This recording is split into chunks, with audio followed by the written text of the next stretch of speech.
Assalamualaikum warahmatullahi wabarakatuh. Alhamdulillahi rabbil alamin haqqa hamdih wa nashkurullaha ta'ala ala ni'amihi haqqa syukrih. Ashhadu an la ilaha illallah wahdahu la syarika lah wa ashhadu anna Muhammadan abduhu wa rasuluh al-mab'utsu rahmatan lis-sa'iri khalqih. Allahumma salli wa sallim wa barik ala nabiyyina Muhammadin wa ala alihi wa sahbihi wa ala kulli man ihtada bihadihi ila yaumi liqa'illahi alladzi la raiba fihi, amma ba'd. Qala Allah ta'ala fi kitabihil karim, a'udzu billahi minasy syaithanir rajim.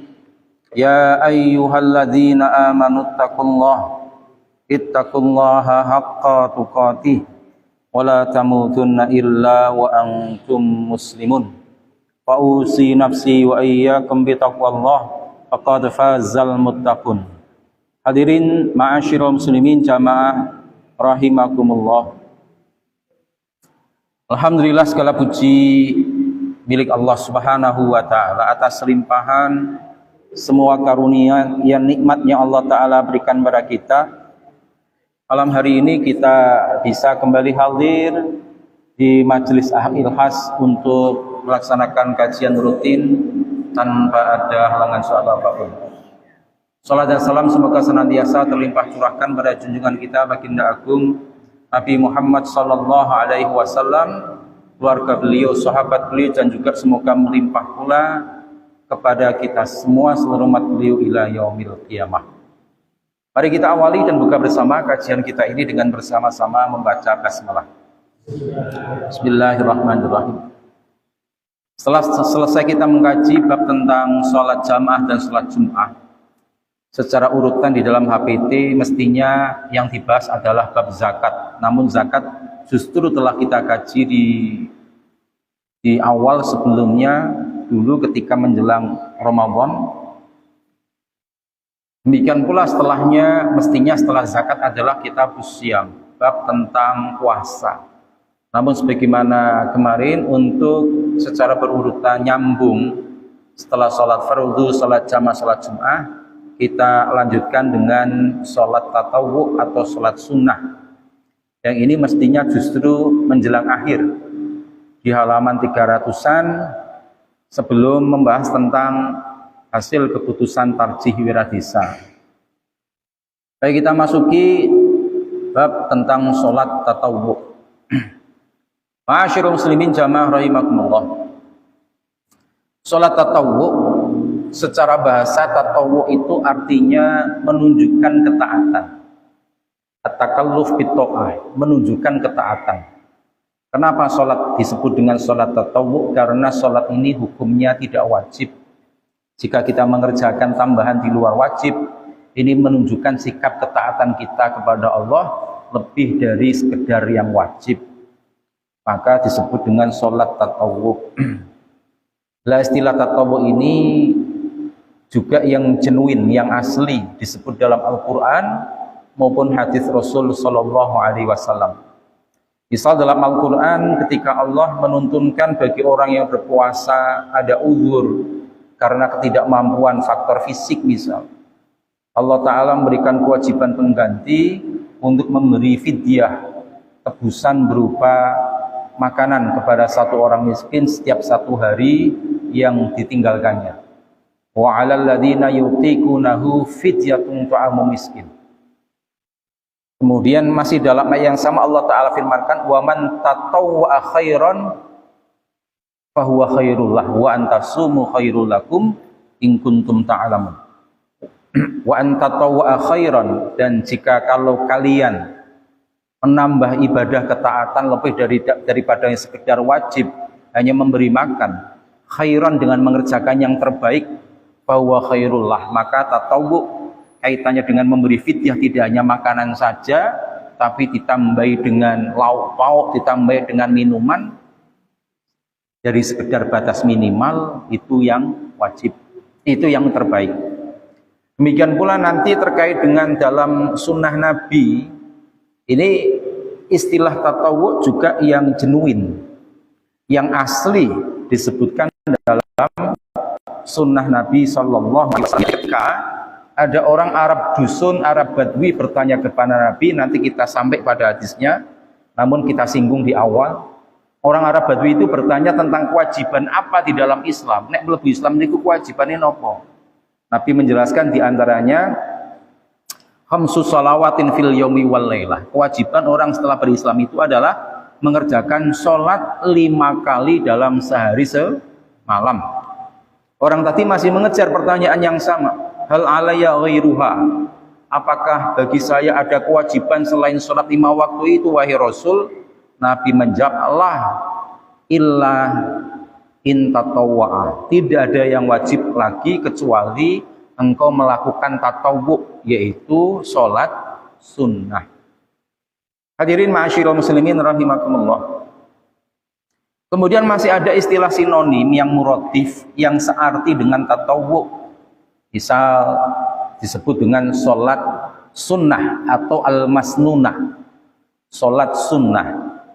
Sunnah ini secara kebahasaan bisa berarti at-thariqah al-mu'tadah, salkuha, jadi jalan yang biasa ditempuh. Sunnah sehingga kemudian secara kebahasaan berarti tradisi, kebiasaan. Sunnah Nabi maka artinya adalah kebiasaan Nabi sallallahu alaihi wasallam. Maka sholat sunnah disebut sunnah memiliki arti sholat yang biasa dikerjakan Nabi meskipun itu hukumnya tidak wajib. Nah, yang lebih tepat sunnah untuk menyebut istilah sholat tatawwu, sunnah itu lebih diartikan sebagai kategori hukum, yaitu selain wajib ada sunnah, ada mubah, ada makruh, ada haram. Maka sholat sunnah itu, sunnah di situ lebih diartikan kategorisasi hukum. Sholat yang tidak wajib yaitu sholat sunnah yang ma yusabu ala fi'lihi la yu'aqabu ala tarkihi. Segala macam ibadah perbuatan yang kalau dikerjakan mendatangkan pahala, kalau ditinggalkan tidak mendapat siksa. Itu disebut dengan sunnah. Karena sholat sunnah ibadah sholat yang kalau dikerjakan mendatangkan pahala, kalau sholat sunnah tadi tidak dikerjakan tidak mendapatkan siksa. Yang ketiga ada juga istilah nafilah.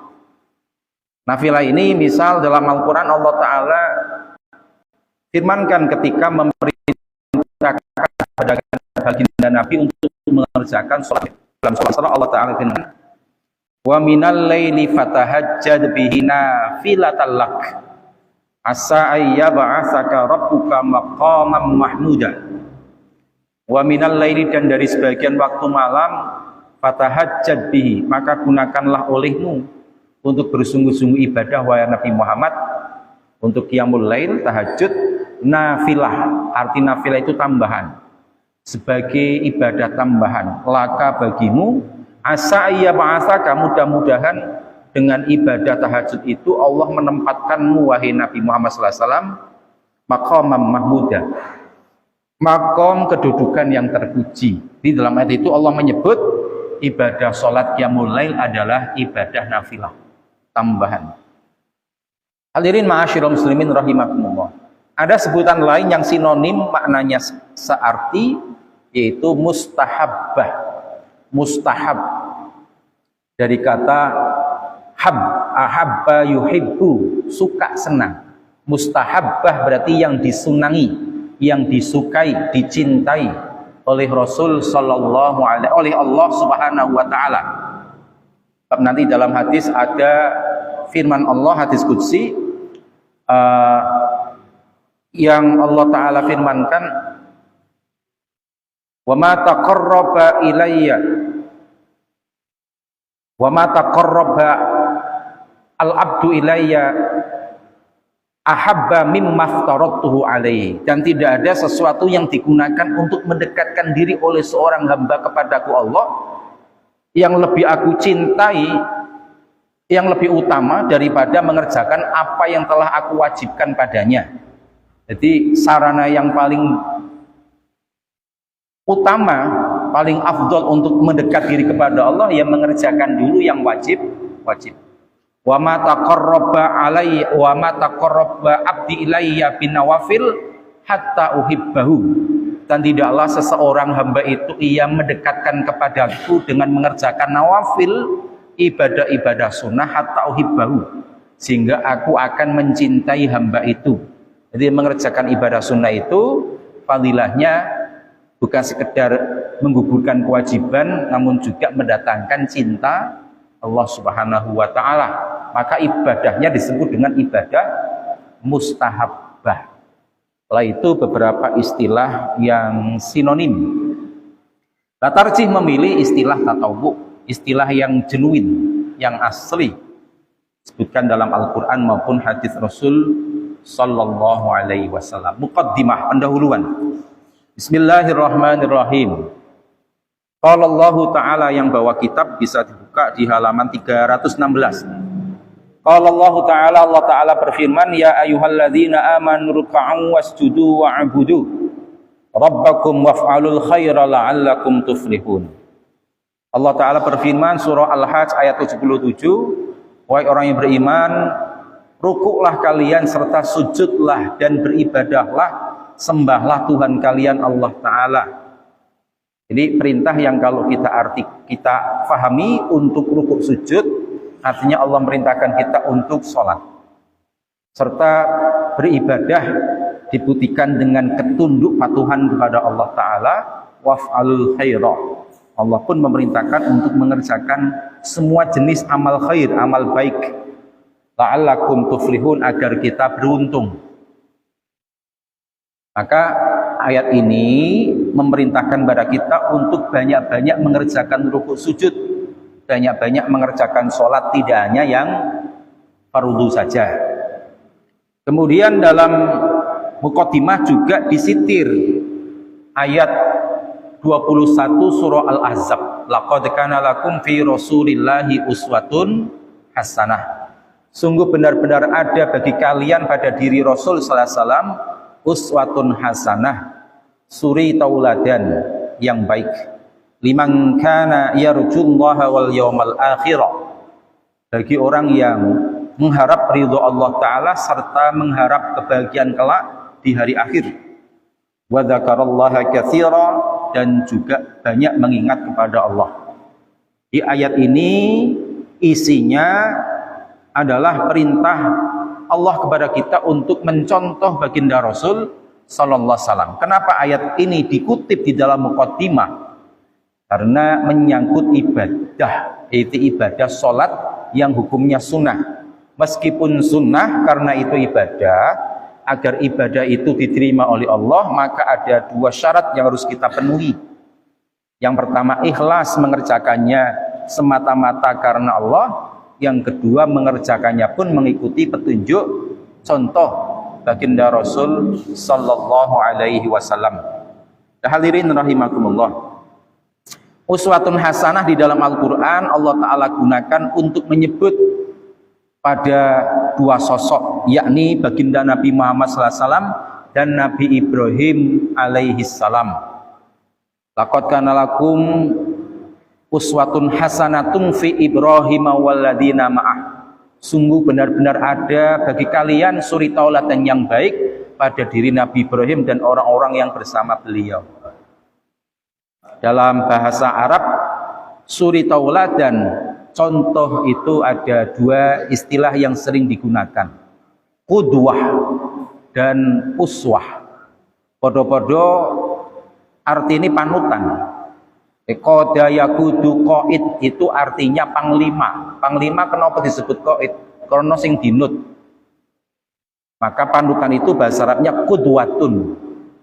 Hanya bedanya kalau qudwatun itu panutan yang sifatnya parsial, hanya sebagian saja yang patut diikuti. Bedanya kalau uswatun itu dalam semua aspek, dalam semua hal dari diri orang itu, semuanya patut untuk dicontoh. Nabi disebut oleh Allah sebagai uswatun hasanah, artinya keteladanan pada diri baginda Nabi dalam semua aspek kehidupan beliau, tidak hanya dalam masalah ibadah.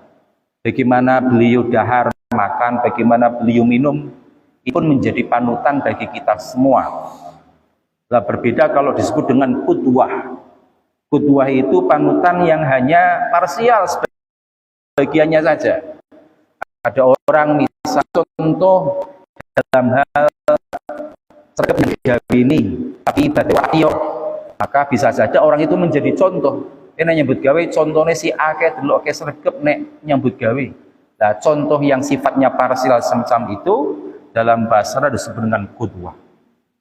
Hadirin ma'asyiral muslimin rahimakumullah. Berikutnya muqaddimah juga sitir beberapa hadis.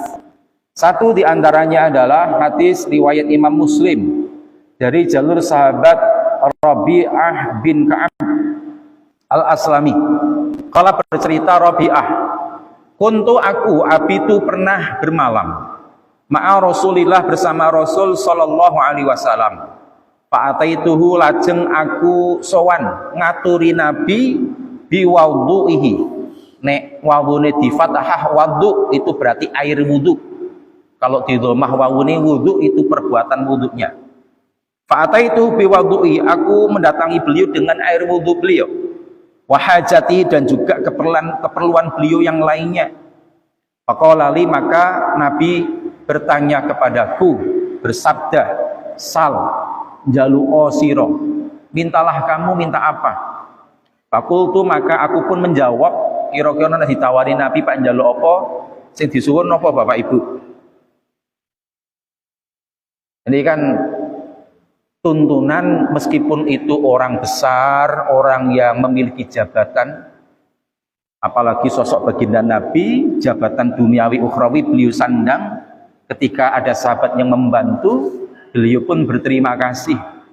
Berterima kasihnya bukan sekedar ucapan terima kasih, namun nawani, apa sing mau pingin nih, sing mau jaluk apa. Maka mungkin kita pun akan meminta hal yang sama, mumpung ono kesempatan Pak njaluk apa ya sing dijaluk. Kalau pengin sareng jenengan benjang ten surga kan ngaten nggih. Sama yang diminta oleh sahabat Rabi'ah pun sama. As'aluka murafaqataka fil jannah. Kula nyuwun Rasul saged ngrencangi panjenengan benjang wonten surga. Kala maka Nabi masih bertanya, "Awa ghaira dzalik ono liyane ora?" Masih ditanya lagi, si ono liyane ora? Jawab sahabat Rabi'ah, "Pun niku cukup ora ono liyane, niku pun wis. Niku wis sak pore nggih." Awal ghairu dzalik ono liyane ora? Wadaka. Ming niku Nabi sing kula suwun. Maka Nabi pun beliau bersabda, "Fa'inni ala nafsika bi kasratis sujud." Bantulah aku untuk mewujudkan harapanmu itu dengan memperbanyak sujud. Jadi memperbanyak sujud itu ya representasi dari ibadah sholat. Nabi memerintahkan untuk dibantu, bukan sekedar doa Nabi, namun harus ada ikhtiar, usaha, yaitu memperbanyak ibadah sholat. Artinya bukan yang fardu saja, namun juga dengan memperbanyak ibadah sholat sunnah. Hadis riwayat Imam Muslim. Hadirin ma'asyiral muslimin rahimakumullah. Lah hadis ini sebenarnya kalau dipahami berbicara tentang fadilah mengerjakan sholat sunnah, membantu kita untuk mudah mencapai jalan menuju surga. Pembelajaran yang lain dari hadis tadi, bahwa orang berdoa, bahkan meskipunnya mendoakan Nabi, harus disaranai dengan ikhtiar. Doa saja tidak cukup. Betul, Allah Ta'ala janjikan, wa qala rabbukum ud'uni astajib lakum. Allah telah berfirman, mintalah kalian kepadaku, berdoalah, astajib lakum, niscaya aku Allah mengijabah, mengabulkan. Namun doa harus diiringi dengan ikhtiar. Ingatasi Nabi sing ndongaake, sahabat ditawani panjaluk apa, dijaluk surga, Nabi tasih tetap minta untuk dibantu dengan usaha. Ma'asyiral muslimin jamaah rahimakumullah. Ini kalau dipahami. Yang lain lagi terkait dengan fadilah sholat sunnah atau tatawu, diantaranya disebutkan dalam hadis Nabi yang lain, menyempurnakan sholat fardu yang masih kurang. Misal dalam hadis riwayat Imam Abi Dawud, Ibnu Majah, Imam Ahmad, hadis ini dinilai sahih oleh Syekh Al-Albani, diceritakan oleh baginda Nabi, awwalu ma yuhassabu bil abdu yaumal qiyamah sholatuhu. Besok amalan sing bakal dihisab pertama kali ning dina kiamat dari seorang hamba adalah sholatnya. Faingkana tamaha, apabila orang tadi itu menyempurnakan sholatnya yang wajib maksudnya, kutibat lahu tamatan, maka sholat itu tercatat sempurna. Wa ilam yakun atamaha, namun apabila orang tadi di dunia tidak mengerjakan sholat secara sempurna, qala Allah Ta'ala, no sing bolong-bolong, maka Allah berfirman kepada malaikat, unzuru hal tajiduna li abdi min tatawu'in fatukammiluna biha fariyudatahu. Coba kalian lihat ya para malaikat, catatan amalnya. Apakah kalian bisa menjumpai catatan orang itu ada sholat sunnah? Nek ono gunane untuk menyempurnakan kekurangan sholat fardunya. Tumaz zakatu kadalik, zakat pun kemudian cara menghisapnya seperti itu. Summatu khudul a'malu ala hasabi dzalik, kemudian amalan-amalan yang lainnya pun diperhitungkan dengan cara seperti itu. Fardunise nek ora ono dikenepi nganggo sing sunnah-sunnah. Maka amalan sunnah memiliki fadilah keutamaan menyempurnakan yang wajib yang masih kurang-kurang. Hadirin ma'asyiral muslimin rahimakumullah. Tarjih menggunakan dalil hadis ini untuk menjadi petunjuk bagi orang yang secara sengaja sadar meninggalkan sholat, kemudian lain hari dia taubat. Zaman nom-noman ngleleng sholat nanti pirang-pirang tahun ora dilakoni, kedorong nglakoni yo misal maghrib karo isya, tekani tuwon nembe sadar ada banyak sholat yang dia tinggalkan. Menurut pendapat tarjih, orang yang bertaubat dari sholat yang pernah dia tinggalkan cukup taubat nasuha, betul-betul menyesal dengan tidak ada niatan untuk mengulanginya lagi. Terus bagaimana sholat yang tertinggal selama berapa tahun itu? Tarjih berpendapat sholat itu cukup ditambal dengan banyak-banyak mengerjakan sholat-sholat sunnah. Ini pendapat tarjih. Tetapi hadirin rahimakumullah, nanti berbeda hampir dengan seluruh pendapat para imam madhab. Kalau pendapat para imam madhab, sholat yang dengan sengaja ditinggal, ketika orang itu taubat sadar, sholat yang ditinggal dengan sengaja itu harus diqadha, disauri. Nyauri ini ya, kalau menurut pendapat para imam yang mewajibkan qadha tadi, boleh dirapel sekaligus satu hari krono libur, terus atau setiap hari sesudah atau sebelum sholat fardu itu melakukan sholat yang sama untuk nambel mengkodok kekurangan sholat fardu. Lah kok beda Pak antara ini pendapat para imam madhab dengan pendapat ulama tarjih? Sebab beda metodologi, beda manhaj ijtihadnya. Kalau para imam madhab itu menerima penggunaan kias, analogi akal dalam masalah ibadah.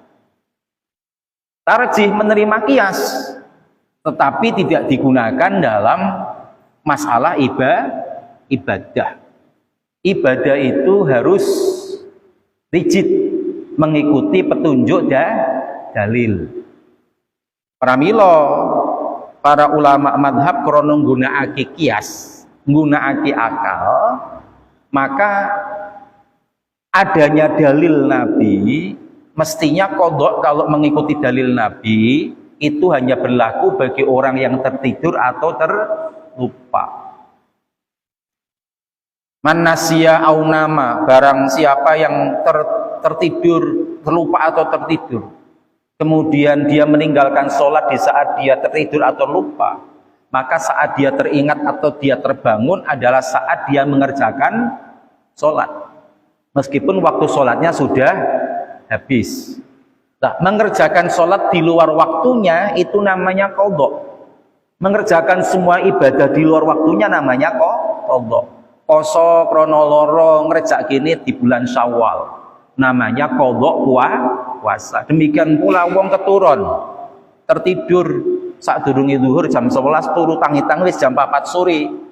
Orang itu berarti tertidur meninggalkan sholat asar. Maka saat dia bangun jam 4 meskipun sudah kelewat waktu zuhur, saat itu adalah waktu bagi orang tersebut mengerjakan sholat zuhur. Jadi hadisnya menuntunkan bagi orang yang tertidur atau orang yang terlupa. Akan tetapi ketika menggunakan logika, menggunakan penalaran, kias, analogi, wong kanggone wong sing keturun, wong sing kelalen kan ora sengaja. Wong nyatase wong sing ora sengaja, Nabi memerintahkan untuk mengqadha. Apa meneh kok wong sing sengaja? Yo mestine yo luwih-luwih wajib nglakoni qadha salat. Tetapi wajib nglakoni qadha salat itu bukan berdasarkan dalil secara langsung, hanya menggunakan nalar logika, kias. Nek diangen-angen logika yo member nemen. Wong sing keturun kelalen sing ora sengaja dikon nyauri apa meneh sing sengaja ninggal. Hadirin rahimakumullah, ning sepindah malih tarjih dalam masalah kias berpendapat tidak digunakan dalam urusan ibadah. Ibadah akidah itu harus berlandaskan dalil. Ora ono dalile kok. Dalile salat qadha itu hanya bagi orang yang tidur atau lupa. Wong sing sengaja ninggalke salat ketika waktunya sudah habis, ya kesempatan mengerjakannya sudah habis. Wong salat iki ana wektune dhewe. Nek sengaja ya berarti wis wektune wis entek. Maka bertaubatnya ya cukup taubatan nasuha temenanan gelo, bertekad tidak mengulangi, dan nusuli utawa nambel kekurangan sholat fardhu yang ditinggalkan dengan memperbanyak sholat-sholat sunnah. Hadirin ma'asyiral muslimin rahimakumullah. Nah, perbedaan pendapat karena ijtihad ini jangan sampai kemudian mencela satu sama lain. Semua berpijak pada ijtihadnya masing-masing. Al-ijtihad la yang kudu bil ijtihad. Apa meneh kok ditakoni, Pak, lene umpamane kayak mau wong meninggal terus kok dividiai nganggo beras, salat sing tau ditinggal dibayar nganggo beras. Itu justru sama sekali jauh dari dalil hadis. Petunjuk Nabi tidak ada. Itu menggunakan nalar logika kias. Dan kiasnya bukan dengan sholat tetapi dengan ibadah puasa. Dianggap podo-podo wajib kaya poso sedina diganti sakmut. Ya demikian pula nek sholat kono podo hukum wajib nek ditinggal kedurung mati durung disauri ya dibayar nganggo beras sakmut sak sholatane. Nah, itu menggunakan kias. Hadirin rahimakumullah. Bahkan dalam literatur ulama madhab sebenarnya pendapat itu lebih banyak diamalkan dalam madhab Hanafi. Karena madhab Hanafi itu madhab yang kental menggunakan nalar logika. Dalam madhab Syafi'i sebenarnya itu minoritas, sedikit yang berpendapat seperti itu. Hadirin ma'asyiral muslimin jamaah rahimakumullah. Kemudian yang kedua, sholat tatawwu bisa mengangkat derajat kemuliaan seseorang dan menghapuskan dosa. Sebagaimana hadis riwayat Imam Muslim, Nabi SAW sabdakan, alaika bikasratis sujud. Nabi menuntunkan kepada Thauban, bekas budak beliau, sampeyan ngakehno sujud sholat. Fa innaka la tasjudu lillah sajdatan. Sebab kamu tidaklah melakukan satu sujud kepada Allah illa Allah fa'akallahu biha darajatan, melainkan Allah angkat derajatmu satu derajat lebih tinggi. wa hatta anka biha khati'ah, dan Allah hapuskan dengan satu kali sujud itu satu dosa. Hadirin ma'asyiral muslimin rahimakumullah. Yang ketiga tadi sebagaimana hadisnya Rabi'ah ketika selesai membantu Nabi membawakan air wudhu beliau, bahwasanya sholat sebagai sarana membantu seseorang untuk masuk surga Allah Ta'ala. Kemudian yang keempat, sholat tatawwu itu adalah ibadah sholat yang paling utama setelah jihad fi sabilillah. Sebab sholat itu ibadah badaniyah, krono awai gerak. Ya, setelah jihad, karena jihad itu dengan gerak badan, bahkan dengan modal harta, bahkan nyawa, maka jihad itu ibadah yang puncak. Nah, kemudian di bawahnya adalah sholat. Karena ada hadis Tsauban lagi, bekas budak Rasul sallallahu alaihi wasallam, istaqimu walan tuhsu, istiqomah ojo pitungan. Aku wis nglakoni ibadah kae ojo pitungan nglakoni ibadah. Wa alamu anna khaira amalikumus sholatu, ketahuilah sebaik-baik amalan kalian adalah sholat. Sebab mau dibuktikan pula dengan kelak yang dihisab pertama kali adalah sholat kita, maka sholat adalah sebaik-baik amal ibadah. Wala yuhafidhu alal wudu'i illa mu'minun, dan tidaklah menjaga wudu kecuali dia orang mukmin. Ini fadilah menjaga wudu. Berarti artinya wong meninggal dalam keadaan memiliki wudu, dipastikan orang itu meninggal dalam keadaan iman. Hadis riwayat Imam Muslim. Ma'asyiral muslimin rahimakumullah. Yang kelima, salat tatawwu sunnah jika dikerjakan di rumah akan mendatangkan keberkahan, tambahnya kebaikan pada keluarga itu. Jabir bin Abdullah radhiyallahu taala anhuma pernah menceritakan sabda Rasul sallallahu alaihi wasallam, "Idza qadha ahadukumus salata fi masjidihi," apabila salah seorang di antara kalian menyelesaikan salatnya di masjid, berarti salat fardu, falyaj'al li baitihi, maka hendaklah ia menjadikan bagi rumahnya nasiban min sholatihi, bagian dari sholati, ojo dintekke kabeh ning masjid, ono sholat sunah sing dikerjake ning omah. Fa innallaha ja'ilun fi baitihi, maka sesungguhnya Allah menjadikan di rumahnya min sholatihi, sebab sholatnya itu Allah jadikan khairan, kebaikan. Maka Nabi sallallahu alaihi wasallam beliau hampir seluruh sholat sunnah beliau dikerjakan di rumah. Qobliyah ba'diyah beliau bekerjakan di rumah. Namun ya tidak apa-apa jika dikerjakan di masjid. Sahabat pun banyak yang mengerjakan di masjid. Hanya saja Nabi menuntunkan sebaik-baik sholat fardu memang di masjid, dan sebaliknya sebaik-baik sholat sunnah itu di rumah. Meskipun ya ora kae iki ngerjakan di masjid. Fasallu ayyuhan nas fi buyutikum, kerjakanlah sholat wahai orang-orang di rumah kalian.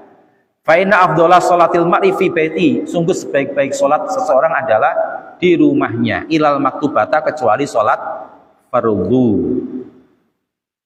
Kita bisa nambah berkah tadi. Berkah di dunia, misal jika memiliki anak kecil meskipun tidak ikut ke masjid, orang tua yang sholat sunahnya di rumah, kan jadi sawangan bocah jadi bisa niru, oh bapakku ki ning omah yo sholat ki koyo kae, rukuk ki koyo kae.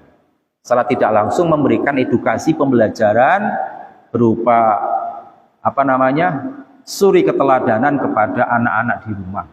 Belum lagi ya secara spiritual mendatangkan keberkahan. Hadirin ma'asyiral muslimin rahimakumullah. Yang keenam, ibadah sholat, ibadah sunnah bukan hanya sholat. Tadi sudah saya kutip, secara umum akan mendatangkan cinta dari Allah Subhanahu wa taala. Yang ketujuh, memperbanyak ibadah sunnah termasuk sholat. Itu sebagai ekspresi pembuktian diri kita sebagai hamba Allah yang bersyukur, berupaya untuk bersyukur. Sebab makna syukur itu adalah menggunakan nikmat yang kita terima dari Allah untuk mengerjakan hal-hal yang Allah Ta'ala ridhoi. Kita diberikan nikmat sehat, umur panjang, kok mau mengerjakan sholat selain yang fardu ditambah yang sunnah-sunnah, itu berarti menunjukkan kita pribadi yang mau berusaha untuk bersyukur kepada Allah. Hal ini sebagaimana pula yang Nabi jawab ketika ditanya oleh Bunda Aisyah, Wahai suamiku Rasul, kenapa engkau kalau malam masih saja sholat qiyamul lail sampai pecah-pecah kedua telapak kaki engkau, padahal engkau adalah sosok yang telah dijamin mendapatkan ampunan dari Allah. Paribasan kurang apa jenengan niku, wong wis dijamin kabeh. Jawab Nabi, beliau menjawab, afala akunu abdan syakura, kula pingin dados hambanipun Allah sing bersyukur.